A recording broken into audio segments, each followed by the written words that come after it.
Mesdames, Messieurs, bonsoir. Bienvenue au Cosmos Show. Ici Cosmos pour un Cosmos Show de début de fin de semaine. On a 3-4 nouvelles le fun qu'on va regarder ensemble, assez diversifiées. Ça sera pas juste des dragues, ils vont en avoir un petit peu parce que comme ça prend 90% de l'attention médiatique ces temps-ci, mais il va y avoir d'autres choses parce que, tu sais, là, les médias sont en train de nous dire que là, si vous êtes contre ça, là, que les drag queens aillent voir les petits-enfants à l'école puis à la maternelle, pour leur raconter des histoires qui sont peut-être pas nécessairement un petit gars ou une petite fille, pourrait peut-être changer ça, là. Ben, si vous pensez ça, vous êtes officiellement complotiste. Fait que peut-être que j'ai des nouveaux auditeurs qui vont écouter le Cosmos Show parce que vous savez que c'est un sujet que je traite des fois. Je fais partie de la gang de complotistes qui, en fait, c'est parce que la confusion des genres, c'est dans l'agenda 2030. Il y a les 16 objectifs de l'agenda 2030, puis nous autres, on va être de tous les combats. Là, c'est les dragues, mais quand ça va être l'identité numérique, c'est la même affaire. La voiture électrique, les changements climatiques, on va être de tous les combats. Donc, on y va comme ça. Avant de commencer avec ma première nouvelle, qui, sans blague, est le fun et drôle, je vous rappelle qu'il y en a qui se sont abonnés à ma page Locals, donc je vous incite à vous ouvrir un compte sur Locals avec un S. C'est un nouveau réseau social dans lequel vous pouvez suivre vos créateurs de contenu favoris. Et puis, il y a des abonnements et puis il va y avoir du contenu exclusif pour les membres. Donc, il va y avoir un Popstar et l'Occulte dans lequel je vais travailler en fin de semaine bientôt qui va se retrouver là pour les membres Locals. Pour être membre, ça coûte 8$ par mois pour être membre de ma communauté Locals. Et puis, ben voilà, je vous incite. Puis sinon, si vous vous abonnez gratuitement, vous allez voir toutes mes émissions gratuites, comme celle-là. Et puis, mais une fois par mois, il va y avoir du contenu, au moins une fois par mois, il va y avoir des émissions exclusives pour la communauté Locals. Puis mes émissions, je vais les mettre toujours en premier sur Locals. Donc, je vous incite à vous abonner. Et puis, si vous voulez faire un don pour la création d'émissions de Cosmos Show, c'est un virement Interac, c'est Cosmos Show @protonmail.com, réponse Cosmos en minuscule, Cosmos Show @protonmail.com, réponse Cosmos. Donc, c'était la petite plug. Allons-y maintenant pour les nouvelles. Des fois, il y a des nouvelles qui sortent, puis on se demande des fois pourquoi ça sort. Ou, tu sais, il y a qu'est-ce que la nouvelle dit, ça c'est une chose. Mais pourquoi on nous parle de cette nouvelle-là, c'est important de savoir parce que, tu sais, comme par exemple les faits divers, on ne nous parle pas de tous les meurtres, de tous les vols, de tous les faits divers, il y en aurait bien trop. On choisit des faits divers qui vont servir l'histoire qu'on a à raconter. Ben, l'histoire qu'on a à raconter, vous savez que c'est la société patriarcale, blanche, occidentale qui oppresse toutes les minorités. Et puis, aussitôt qu'on a une nouvelle qui va dans ce narratif-là, eh bien, on la pousse. Tu sais, comme par exemple, est-ce que vous vous rappelez d'une histoire où c'est une histoire d'un noir qui a un meurtre puis il tue un blanc, puis on parle de ça. C'est rare, hein? Peut-être dans les années 80, peut-être parler de ça. Mais une histoire d'un blanc qui a tué un noir, ça, c'est très, très, très régulier. Et puis, donc, on choisit quelle histoire on va nous raconter. Mais ici, on va nous sortir une histoire que c'est bizarre. On va essayer d'analyser ensemble qu'est-ce qu'il tente de nous dire et pourquoi surtout. La nouvelle est tout à fait farfelue. OK, on regarde ici le grand titre. Vous détestez les odeurs corporelles? Les odeurs, vous détestez les excréments? Les odeurs de sel? Les odeurs fécales? Les odeurs de pète? De petits pieds? Est-ce que vous haïssez ça? Est-ce que vous aimez ça ou vous aimez pas ça? Vous aimez pas ça? Ah ben là, c'est parce que vous êtes raciste. C'est parce que vous êtes raciste. Si l'odeur de marde vous dérange, vous êtes raciste. C'est une vraie... Donc, le grand titre. Vous détestez les odeurs corporelles, les odeurs de BO? Vous pourriez être xénophobe. Une étude bizarre révèle que les personnes sensibles aux odeurs dégoûtantes sont plus susceptibles d'avoir des attitudes négatives envers les migrants. Donc, pourquoi on nous dit ça? Puis là, on dit, c'est tellement farfelu. Là, j'ai tenté d'en savoir plus. Ça venait de où, cette étude-là? Parce que ça, c'est dans le Daily Mail, un tabloïd bien connu, l'équivalent du Journal de Montréal, grosso modo, comme terme de qualité, c'est-à-dire pas tellement haute, mais beaucoup lu, avec beaucoup de rayonnement. Et puis, dans cet article-là de Lauren Ogney, elle ne cite pas en particulier l'étude, ça vient de où. Et puis là, j'ai fait des recherches plus loin pour savoir ça vient de où. Puis dans mes études-là, je me suis rendu compte que une immense quantité de médias à travers le monde ont sorti un article à ce sujet-là en Occident. Donc, on l'a dans le Daily Mail, The Independent, The Telegraph, on dit la même chose, MSN, National Institute of Health, gouvernement, imaginez, Royal Society Publishing. Bon, donc tout le monde parle de ça, et puis c'est vraiment ridicule. Donc, on va y aller avec les grands titres, puis on va aller un peu plus loin ici dans The Independent. En fait, l'article de Independent est un peu meilleur. On va y aller avec celle-là. Donc, les personnes facilement dégoûtées par les odeurs sont plus sujettes à la xénophobie, suggère une étude. Non, on va y aller avec l'autre, c'est tellement ridicule. OK. Le dégoût de l'odeur des matières fécales, de la sueur et de l'urine peut être relié à la xénophobie. Les scientifiques affirment que l'éloignement des odeurs dégoûtantes est un mécanisme naturel. Mais lorsque cela fonctionne à outrance, cela pourrait déclencher une hostilité envers les réfugiés. Envers les réfugiés. Donc, dans une étude menée dans 9 pays, des scientifiques ont établi un lien entre la répulsion à la sueur, à la mauvaise haleine, aux pieds malodorants et une aversion accrue pour les réfugiés. Éviter les puanteurs est un mécanisme naturel qui nous aide à éviter les maladies, expliquent les experts de l'Institut, OK, on les nomme ici, l'Institut Karolinkas de Stockholm. Donc, il va y avoir 7000 participants, là, c'est immense, mais pourquoi on a étudié ça et pourquoi on nous en parle? C'est comme si ici, ils traitaient l'entièreté de la population de racistes. OK? Parce que tout le monde va dire, ben oui, l'odeur des excréments me répugne, je veux éviter ça, je n'aime pas ça. Donc, on va embarquer dans la catégorie raciste et xénophobe. Et d'un autre côté, c'est comme si ça nous dit ici, un peu qu'est-ce qu'Anthony Cavana nous disait en 1989. OK, Anthony Cavana, il va ici comme ça. À part de ça, là, ce monde-là, là, à part de ça, ce monde-là, il puise. Il puise. Non, il se lave pas. Je pense qu'il copie un peu ses noirs.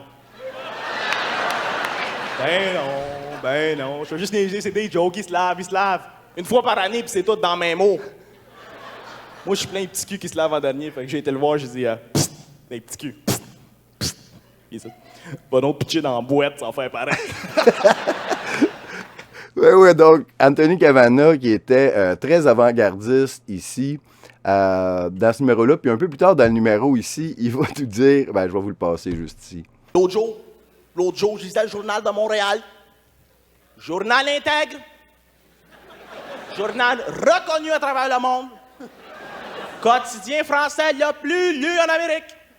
Je ne pense pas, donc je lis le Journal de Montréal.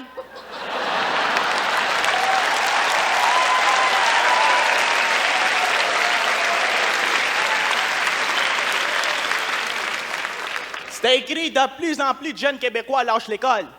Je crée bien, il n'y a plus de place dans les bibliothèques. Les Chintok, ils vivent là. Ils installent des huttes, ils font pousser du riz dans les allées. Le rayon de théologie s'est rendu à une école de karaté. Donc, il envoie un jab au Journal de Montréal, puis il dit qu'il va avoir un problème avec les garderies. Anthony, un des seuls artistes qui s'est tenu debout, qui a parlé contre le narratif de la COVID, un des seuls vrais, donc pour moi, il reste un humoriste au Québec, il s'appelle Anthony Cavana. Donc, pour revenir à l'article, c'est que ça nous... L'article, il y a la prémisse que les immigrants puent. Moi, personnellement, j'ai jamais vraiment trouvé ça, dans le sens où je vois pas ça, je me rends pas compte de ça. Bien aussi, je vis à Joliette, il y a vraiment pas beaucoup d'immigrants ici, je dois avouer.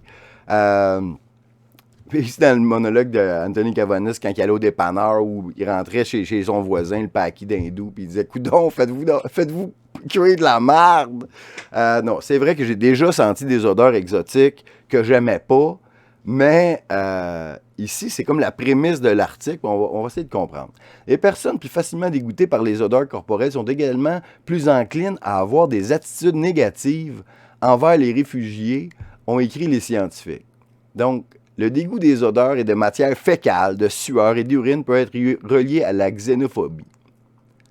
Puis là, on va nous expliquer un peu plus comment ça marche.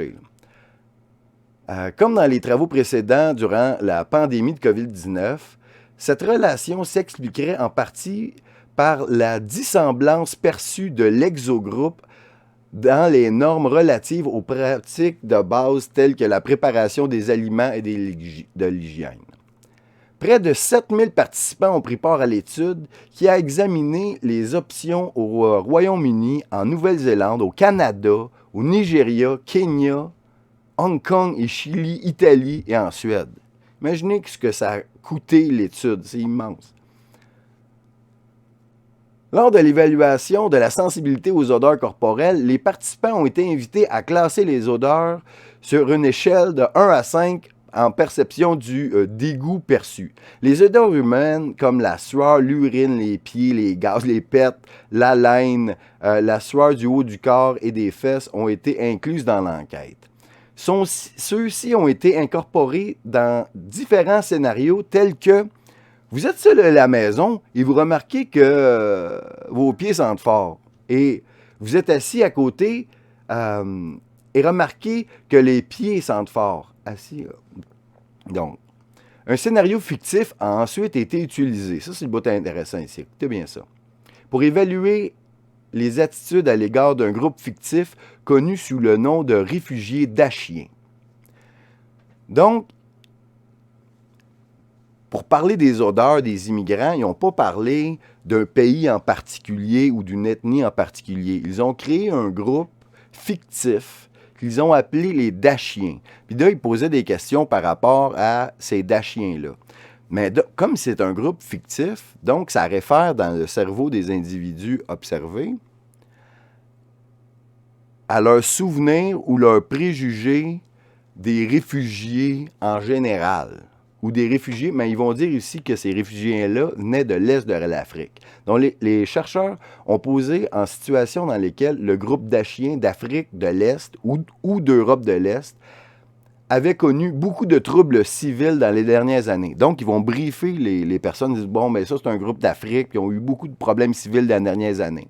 Ils ont expliqué qu'en raison des conditions diront que ces conditions, de nombreuses personnes de ce pays essaient de partir. Donc, ils font bien pitié, ils veulent se sauver, comprenez, de leur pays de la guerre. Un grand nombre de ces réfugiés cherchent à immigrer dans votre pays. Hein? Donc, ils méritent, il faut qu'ils viennent. Ils sont peut-être différents, vous autres, ça ne sent pas pareil, là. Les participants ont ensuite répondu à de nombreuses questions sur le groupe en tenant compte de l'alimentation, de l'hygiène et des pratiques sanitaires. Une question demandait dans quelle mesure ils étaient d'accord pour dire que les dachiens, donc les immigrés africains fictifs, pourraient apporter des problèmes de santé dans le pays, tandis que d'autres porteraient sur la criminalité potentielle. Donc, on est loin de l'odeur, là. T'sais, on est plus dans l'attitude des gens par rapport aux immigrants africains ou d'un pays en guerre. Les résultats ont révélé que les participants qui ont obtenu un score élevé sur leur sensibilité aux odeurs dégoûtantes étaient plus susceptibles d'avoir des attitudes négatives envers les migrants. Les experts affirment que leurs résultats soutiennent une notion théorique de la façon dont l'évitement des agents pathogènes est associé aux attitudes sociales. Ils ont déclaré Cette principale constatation a été observée dans un échantillon diversifié de 9 pays à travers le monde et était similaire pour les attitudes envers les réfugiés d'Afrique de l'Est et d'Europe de l'Est. Donc, tu viens de l'Est, tu pues aux yeux des Occidentaux qui vivent à l'Est, à l'Ouest. C'est ce que je comprends ici, qu'on veut nous dire. Nos résultats soutiennent la notion théorique selon laquelle les normes traditionnelles offrent une protection contre les agents pathogènes et que les groupes externes sont perçus négativement, en partie parce qu'ils sont considérés comme remettant en question ces normes. OK, ça se défend. Mais on en apprend d'un autre, lui c'est Andy Gregory dans The Independent, qui va un peu plus en détail dans la méthodologie. Donc, dans le premier questionnaire, les participants ont été notés en fonction de leur répulsion à 6 types d'odeurs. OK? Puis après, il y a un troisième questionnaire visant à évaluer la xénophobie. Fait que là, après, ils ont mixé les résultats à savoir si les gens étaient racistes et à savoir si l'odeur de marde les dérangeait. Puis ils ont constaté que plus l'odeur de marde te dérange, plus t'es xénophobe. Mais ici, ça l'implique dans la tête des gens qui lisent ça que les immigrants puent. Mais, à mon avis, moi, je trouve ça raciste de publier ça. Parce que c'est ça que ça met dans la tête des gens. Parce que, d'une certaine partie, les gens disent ça. Ben oui, effectivement, les odeurs de défécation me répulsent. Donc, Puis eux, c'est le journal qui associe l'odeur au racisme. Mais pas au racisme, l'odeur, que cette odeur-là prévient des immigrants.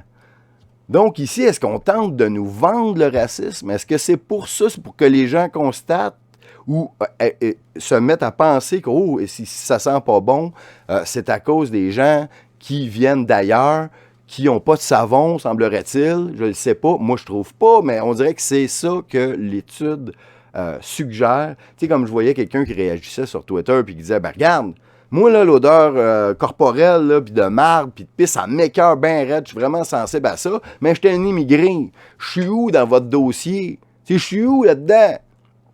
Puis c'est un bon point. Donc, voilà. L'étude, on gaspille des fonds publics pour faire des études croisées avec le nez versus la xénophobie pour finalement dire aux gens, ben là, en fait, ou c'est peut-être aussi pour préparer les gens. Vous savez, on nous a dit récemment que pour sauver la planète, pour sauver l'environnement, l'énergie, faudrait se laver moins souvent. L'époque de se laver à tous les jours, là, ça, c'est vraiment un luxe des Occidentaux. Puis, si chacun fait sa part, puis se lave juste aux 2-3 jours à la semaine, une fois par semaine, ce serait idéal. Sans se raser, eh bien là, ça va être mieux pour l'environnement, carboneutre. Et puis, on nous a poussé ça, vous savez, vous l'avez entendu. Donc, puis on sait que les gauchistes embarquent dans toutes ces folies-là. Donc, il y a des gauchistes qui vont se mettre à se laver aux 3 jours, puis qu'en plus, ils sont paresseux, ils sont dégueulasses, ils ont les cheveux pleins de couleurs, puis eux autres vont se mettre à puer. Donc, si eux autres se mettent à puer, quand tu pues toi-même, tu sens pas la marde des autres. OK? Tu sais, c'est comme au Moyen-Âge, quand les gens se lavaient une fois par semaine ou une fois par mois, ils se mettaient du parfum, mais tout le monde puait. Et puis, ça se mettait... On ne le sentait plus. C'est comme quand on sortait d'un bar dans les années 90. Il y avait tellement de boucanes que ça sentait... Quand tu étais là, tu ne sentais pas la boucane, mais c'était ça à grandeur parce que tout le monde sentait la boucane, sentait la fumée de cigarette. C'est peut-être un peu ça. Ou si vous allez en quelque part que tout le monde fume du pot dans la maison, mais eux autres, ils ne sentent pas que ça sent le pot, mais si tu arrives d'ailleurs, tu le sens beaucoup. C'est peut-être ça ici. C'est que c'est pour préparer les gens que si vous puez, vous êtes nécessairement plus vertueux. Je pense que c'est ça. C'est pour ça que toutes les études nous disent ici, ça ne devrait pas vous déranger, les odeurs de marde.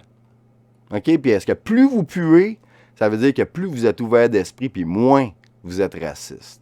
Bien, on en est là, mesdames et messieurs.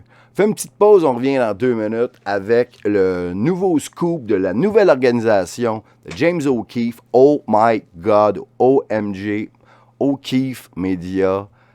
Ça a un rapport avec les prisons et les transgenres, je dois avouer. Ça va être hot.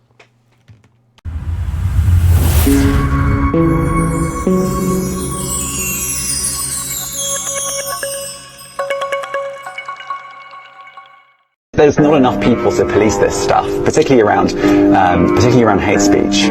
Is that What hate speech are you talking about? I mean, you use Twitter. Right. Do you see a rise in hate speech? I mean, But just a personal anecdote, like what do you? I don't. Personally, for you, I would see I get more of that kind of content. Yeah, personally. You see more hate speech personally. I would say I would see more hateful content in that. Content you don't like or hateful? What do you mean to describe a hateful thing? Yeah, I mean, just content that will solicit a reaction, something that may include something that is slightly racist or slightly sexist, those kinds of things. So you think if something is slightly sexist, it should be banned? No, Is that what you're saying? I'm not saying anything. I'm saying. Well, I'm just curious. I'm trying to understand what you mean by hateful content, and I'm asking for specific examples. And you just said that if something is slightly sexist, that's hateful content. Does that mean that it should be banned? Well, you've asked me whether my feed, whether it's got less or more. I'd say it's got slightly more. That's why I'm asking for examples. Can you name one example? I honestly don't use. Honestly, I You don't. can't name a single example. I'll tell you why, because I don't actually use that for you feed anymore because I just don't particularly like it. You said actually, a lot of people are quite similar. I only look at hang on my a second. following. You said you've seen more hateful content, but you can't name a single example, not even one. I'm not sure I've used that feed for the last 3 or 4 weeks, and Well, then how did you see the hateful content? Because I've been using Twitter since you've taken it over for the last 6 months. Okay, so then you must have at some point seen for you hateful content. I'm asking for one example. Right. And you can't give a single one. And I'm saying I say, sir, that you don't know what you're talking about. Really? Yes, because you can't give me a single example of hateful content, not even one tweet, and yet you claimed that the hateful content was high. Well, that's false. No, what I You just lied. What? No, give me one example. I mean, right. And literally can't name something one. like I'm literally asking for a single example, and you can't name one. Right. And as I already said, I don't use that feed. But then how would you know that? I don't think this is getting anywhere. You literally said you experienced more hateful content, and then couldn't name a single example. Right. And as I said, that's absurd. I haven't. Maintenant, on a le retour de James O'Keefe. Si vous ne savez pas c'est qui James O'Keefe, il n'a aucun rapport avec la bière, c'est le journaliste indépendant le plus efficace aux États-Unis des 10 dernières années. C'est le fondateur de Projet Veritas qui s'est fait tasser par son conseil d'administration qui ont reçu de la pression de Pfizer, mesdames, messieurs. Et puis, on l'a expulsé de l'organisation qu'il avait lui-même fondée parce qu'il avait fondé un organisme à but non lucratif. Et un organisme à but non lucratif, ça doit avoir un conseil d'administration. Et les membres du conseil d'administration, ben eux, sont sujets, ils peuvent être sujets à la corruption, évidemment. Et puis, c'est ça qui semblerait-il est arrivé. On va sûrement en entendre parler plus, justement, dans les reportages de James O'Keefe. Là, il a fondé sa nouvelle organisation qui s'appelle O'Keefe Media. Et puis, son logo, c'est OMG. Puis OMG, c'est comme Oh My God.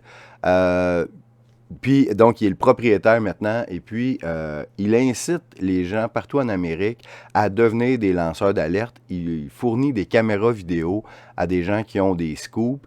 Récemment, il a sorti des nouvelles concernant les prête-noms comme donneurs démocrates. Vous savez que pour donner des gros montants d'argent aux partis politiques, bien, ils utilisent des prête-noms. Et puis, c'est que les gens vont cogner à la porte de gens qui voient comme prête-noms, qui ont été listés, qui ont donné, par exemple, $1 demi-million.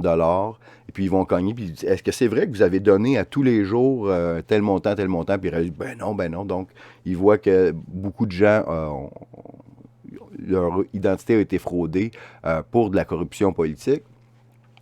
Mais ici, il nous arrive avec un scoop intéressant concernant les prisons et les drag queens. Ce qu'on va apprendre dans son reportage ici, que je vais vous traduire, c'est que maintenant, vous savez que pour devenir une femme, c'est la chose la plus facile au monde de devenir une femme.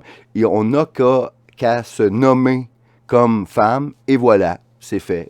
Pas besoin de faire d'autre chose. Et puis, là, les athlètes savent ça. Donc, les athlètes qui n'ont pas de chance en compétitionnant contre les hommes parce qu'ils sont pas assez bons, ils peuvent changer leur nom et puis compétitionner contre les femmes sans faire aucun changement à leur corps ou à prendre des médicaments quelconques ou à se faire couper le pénis ou quoi que ce soit. Ils peuvent compétitionner en tant que femmes. Donc, les prisonniers, ils savent ça aussi. Et donc, chez les prisonniers hommes, il y a des prisonniers qui sont extrêmement mal en point dans le système carcéral américain, qui sont des violeurs, des pédophiles, qui ont fait des meurtres, des choses effroyables. Donc, ils doivent être séparés de la population carcérale habituelle. Mais eux, ils font la demande pour devenir une femme et la demande est automatiquement acceptée. À ce moment-là, ils vont être transférés dans une prison pour femmes. Et une fois qu'ils sont dans la prison pour femmes en tant que trans, ils ont des privilèges et ils sont avec la population en général. Ils ne sont plus séparés de la population comme dans la prison pour hommes en isolement. Ils côtoient les femmes, peuvent être dans leur même cellule, et puis ça prend de plus en plus d'ampleur. Et donc, on a ici une entrevue exclusive avec des prisonnières qui sont là, qui vont témoigner de la situation et ils sont eux-mêmes ridiculisés ou on tente de les faire taire parce que l'agenda trans est tellement puissant. On le voit ici au Canada, à quel point tous les gouvernements, tous les médias sont à bord, les grandes corporations, c'est le nouveau vaccin, c'est le nouveau masque, c'est le nouveau combat. On tente de nous imposer les dragues partout, mais maintenant, c'est les femmes qui se font violer en prison par des hommes qui sont eux-mêmes des violeurs, des tueurs, des pédophiles, qui décident de devenir une femme, sont transférés dans une prison facile avec les femmes, et on a le témoignage ici. Ça a l'air incroyable comme histoire, mais c'est ce qui se passe. Une fois qu'on a accepté qu'on a seulement qu'à se nommer comme femme pour en devenir une, il n'y a plus rien qui arrête la folie. Donc, des femmes sont obligées de se faire violer en prison par des meurtriers, même des pédophiles, des meurtriers de femmes qui sont avec des femmes. Et voilà, vous allez voir, c'est incroyable. Donc, je vais vous traduire ça. On y va comme ça. Donc, il y a des violeurs, des hommes qui ont violé des femmes volées, qui sont mis dans notre cellule. Moi, je suis James O'Keefe, propriétaire de OMG. Avez-vous entendu parler du centre de correction à Washington pour les femmes? Ça a été dans les nouvelles récemment pour mettre des hommes dans des prisons de femmes, dans la même prison, dans les mêmes cellules, avec des femmes biologiques. Donc, on a ici une inmate numéro 1, une prisonnière numéro 1. Il dit, imagine, tu sors un moment donné de ta chambre, puis tu te tournes, puis un gars qui est là, debout, puis il pisse debout aux toilettes. Parce que la toilette est dans ta salle, là, dans ta cellule, là. Puis il n'y a rien que tu peux faire. Qu'est-ce que tu venais d'entendre?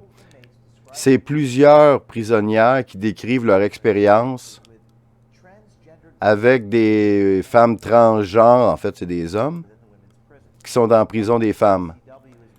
Le WCCW, c'est le bout, c'est juste la pointe de l'iceberg. En anglais, en anglais, ils disent the tip of the spear, la pointe de la lance.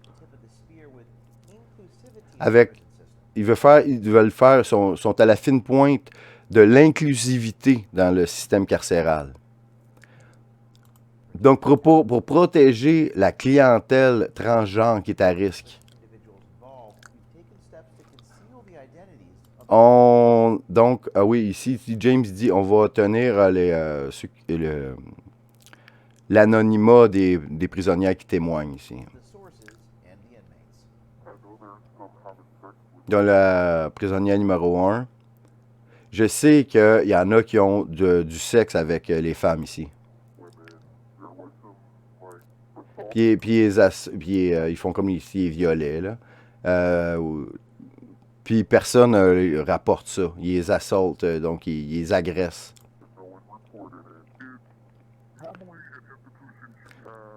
C'est normal dans les institutions d'avoir séparé. Il va toujours avoir de la ségrégation. Peu importe les institutions partout en Amérique.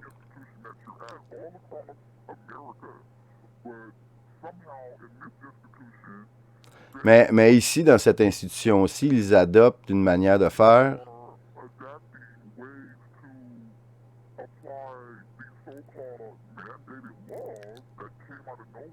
Ils appliquent des lois qui sortent de nulle part, puis qui empêchent la ségrégation de certains individus, donc de séparer certains individus du groupe.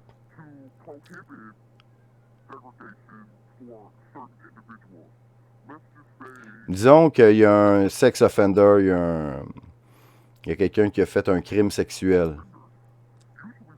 Habituellement, les délinquants sexuels vont être en dehors de la population, ils vont être tout seuls.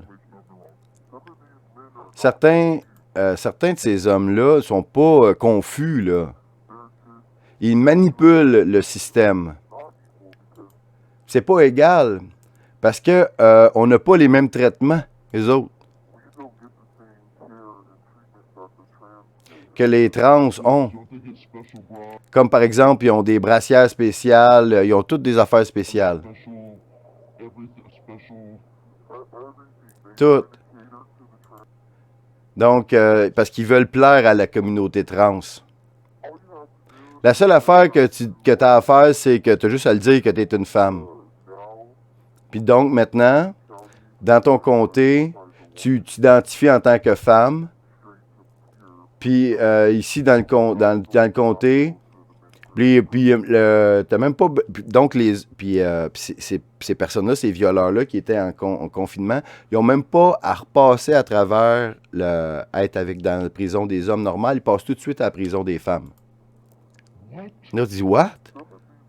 Certains de ces hommes-là, ils savent que ce sont des hommes. Ils n'essayent pas d'être des femmes. Ils font juste dire qu'ils sont des femmes. Pendant leur sentence de prison. Puis il n'y a rien qu'on peut faire. Parce qu'ils disent, va te tuer. But say you're gonna kill yourself. Il n'y a rien qu'on peut faire, mais ils disent que va te tuer toi-même.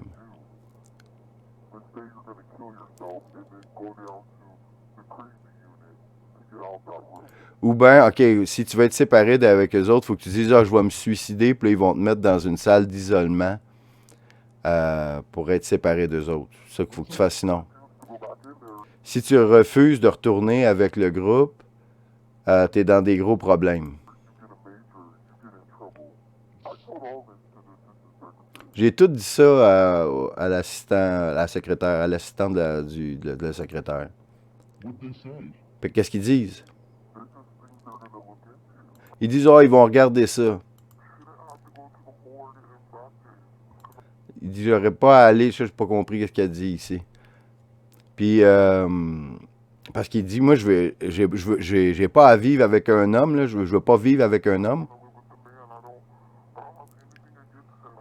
Il dit, j'ai rien contre lui, mais si je veux juste aller me coucher, puis là, lui est là. Donc, on se demandait si on devait sortir cette histoire-là ou non. Ça fait de la peine à faire ça. Puis c'est difficile. Parce que même si on a des bonnes intentions, ça se peut que les gens se vengent sur nous autres. Puis ça, c'est possible. Mais la pensée de voir que ça peut se continuer, puis de voir des femmes qui sont obligées de se faire violer par des criminels en prison,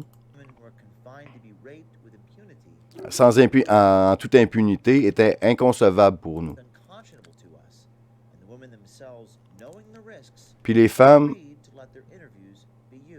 les femmes aussi qui ont témoigné, ils savent ce risque-là, puis ils ont accepté que l'entrevue soit utilisée. Ma sécurité est maintenant en danger parce que je peux pas utiliser ma liberté d'expression. Ma liberté d'expression s'applique plus maintenant. Parce que ils implantent cette nouvelle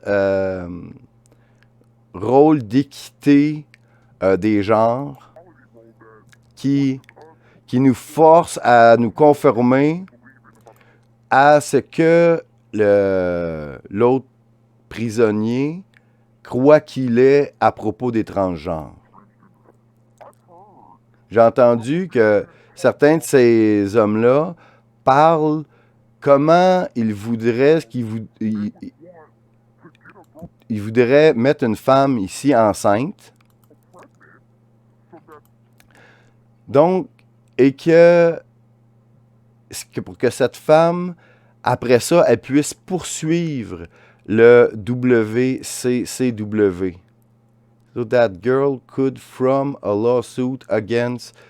OK, donc, ça serait ça le plan, donc que la femme tombe enceinte pour qu'elle puisse poursuivre le WCCW.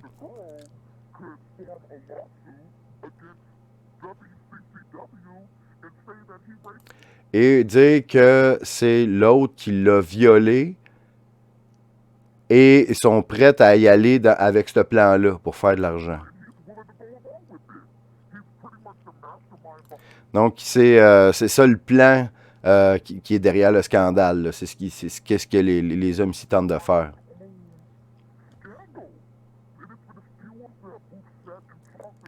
Puis il y en a plusieurs qui en ont parlé. Puis ils se demandent c'est quoi d'une manière avec les avocats, comment faire, ils se préparent déjà. Ça, maintenant, ils courent après ce qu'ils appellent le $1 million baby. Le bébé à $1 million.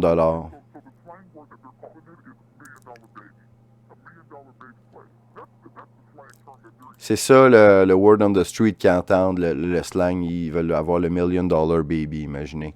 Ces violeurs-là qui ont décidé de s'appeler en femmes sont transférés dans une prison woke pour femmes puis obligent les femmes à se faire violer par ces gars-là. Puis c'est vraiment quelque chose qu'on veut vous avertir de ça. Là. Il y a beaucoup d'hommes dans l'institution.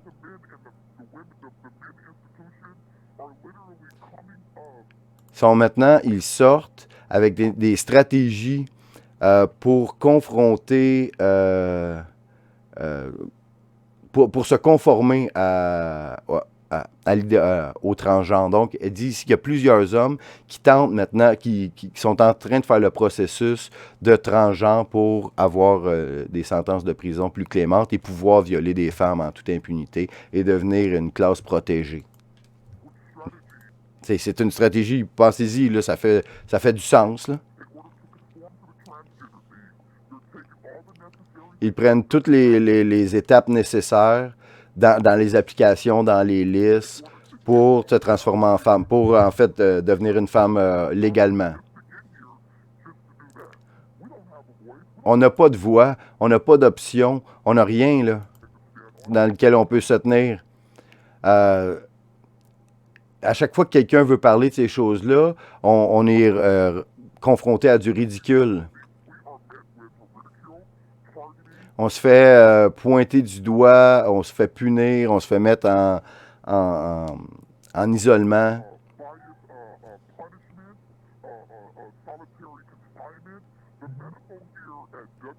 Les médecins ici au WCW sont les plus pauvres du pays. On n'a pas de bons médicaments ici, puis les hommes ont des meilleurs traitements, puis ils ont des meilleurs, puis ils peuvent avoir le médicament. versus une femme qui passe à travers sa ménopause, par exemple. Elle ne peut même pas avoir sa shot d'estrogène pour sa ménopause.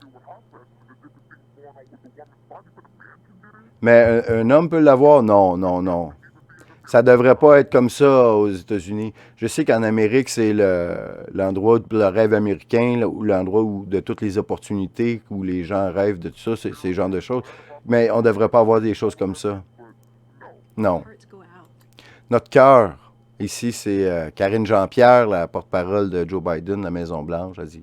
Notre cœur vraiment est avec la communauté trans. Là. Parce qu'ils sont sous attaque maintenant. Là. Mais on sait que le président Biden, il a dit plusieurs fois qu'il a dit qu'il les soutient et qu'il va continuer de les soutenir. On va continuer de se battre pour... Puis c'est ça qu'il nous montre. Puis là, il dit ils ont tenté de rejoindre le centre correctionnel, WCCW. À Melissa Johnson pour des commentaires, puis on n'a pas entendu.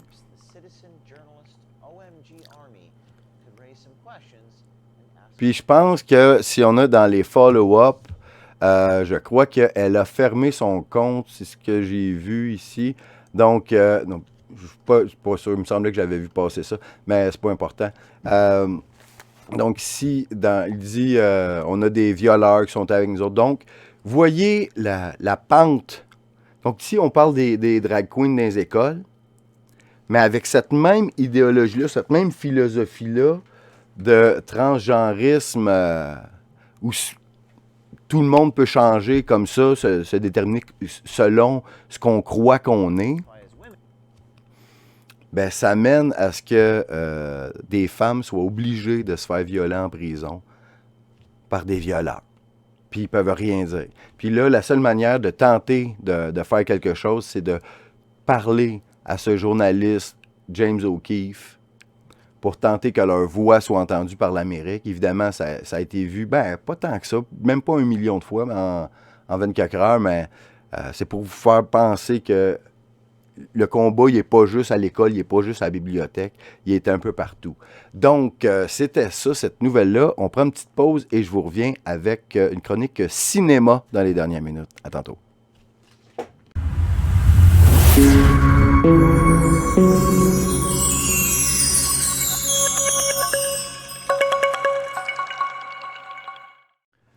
Donc, en conclusion, quelques petites nouvelles de cinéma parce qu'on a un nouveau shérif en ville, un nouveau superstar des films d'animation.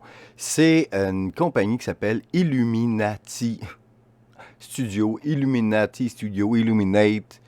C'est Illuminate ou Illuminati, la compagnie de production, qui sont maintenant des Illumination. Donc, on est toujours prêt quand même. OK. Il s'appelle Illumination. Nous autres, on se méfie des Illuminati. Mais eux, ils font des films d'animation qui ne sont pas woke. Ils mettent les fans en avant. Et puis, Mario Bros a beaucoup, beaucoup de fans. Et puis, ils ont fait un film qui respecte l'essence. Et puis, avec aucun agenda caché de wokisme. Et puis, ça a le plus grand succès du cinéma d'animation de l'histoire dans les premiers jours à date. Donc, ce n'est plus Disney, le super champion. C'est maintenant Super Mario.